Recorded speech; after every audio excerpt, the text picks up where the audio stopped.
नमस्कार सभी को और आपका स्वागत है। इस वीडियो में मैं आपको दिखाऊंगा कि जब आप अपने ईयरबड्स को फ़ोन से कनेक्ट करते हैं और कोई आवाज़ नहीं आती तो उसे कैसे ठीक करें।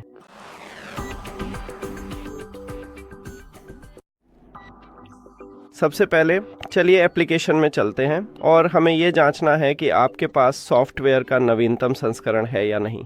तो Huawei एयरलाइफ एप्लीकेशन खोलें और अगर आपने अपने ईयरबड्स को एप्लीकेशन में जोड़ा है तो आप इसे डिवाइस सूची में देखेंगे। उस पर टैप करें और फिर बाएं नीचे दिए गए अपडेट विकल्प पर जाएं।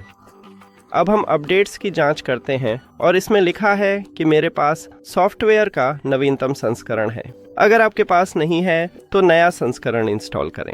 यहीं नीचे आपको इसके लिए एक बटन दिखाई देगा।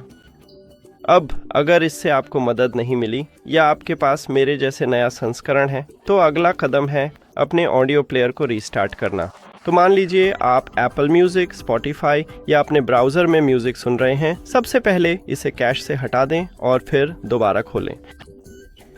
और मैं यह भी सलाह देता हूं कि आप जांच लें कि आपके ऑडियो प्लेयर में भी नवीनतम संस्करण है या नहीं। तो ऐप स्टोर या गूगल प्ले पर जाइए और देखें कि उसमें सॉफ्टवेयर का नवीनतम संस्करण है या नहीं। अब अगर इससे भी आपको मदद नहीं मिली तो अगला कदम है अपने डिवाइस को रीस्टार्ट करना। मैं इसे अपने फ़ोन के साथ इस्तेमाल करता हूं और मैं सलाह देता हूं कि फ़ोन को रीस्टार्ट करें। अगर आप कोई और डिवाइस इस्तेमाल करते हैं तो उस डिवाइस को रीस्टार्ट करें। और अगर इन सभी तरीकों से भी आपको मदद नहीं मिली तो आखिरी तरीका है फैक्ट्री रीसेट करना। फैक्ट्री रीसेट करने के लिए आपको अपने दोनों ईयरबड्स को चार्जिंग केस में रखना होगा और फिर केस को बंद नहीं करना है। इस ढक्कन को खोलें।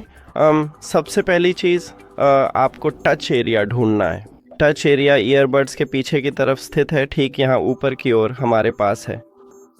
तो आपको इन दोनों टच एरिया को कम से कम 10 सेकंड तक दबा कर रखना है जब तक कि ये एलईडी लाइट लाल नहीं चमकती। सबसे पहले ये सफ़ेद रंग में ब्लिंक करना शुरू करेगा। अगर ये पेयरिंग मोड में चला जाए तो कोई बात नहीं है, चिंता मत करें। हम इसे दबाए रखते हैं और लाल एलईडी लाइट का इंतज़ार करते हैं। लीजिए, हो गया। अब हमें इन ईयरबड्स को फ़ोन से हटाना है तो सेटिंग्स में जाएं, नीचे दो और यहीं अपने ईयरबड्स के पास जानकारी वाले आइकन पर क्लिक करें। फिर डिवाइस को भूल जाएं और फॉरगेट डिवाइस पर क्लिक करें।